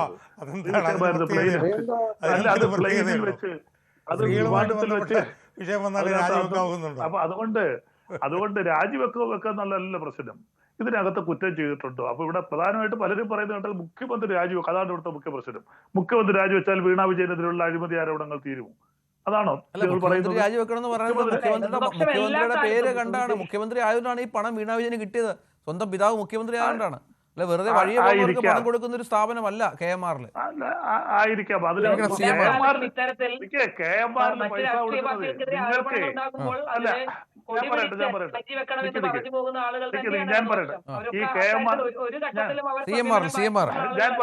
ഞാൻ പറയട്ടെ, ഈ CMR എന്നൊക്കെ പറയുന്ന കമ്പനിയായിട്ട് നിങ്ങൾക്ക് എല്ലാം ഉള്ളതിനേക്കാൾ കൂടുതൽ അടുത്ത ബന്ധം അറിയാം. ഞാൻ ഈ KMM എന്ന് പറഞ്ഞ ചവറിലെ KMM യൂണിയന്റെ 20 വർഷത്തോളം എന്റെ ഭാരമായിട്ട് നിന്നതാണ്.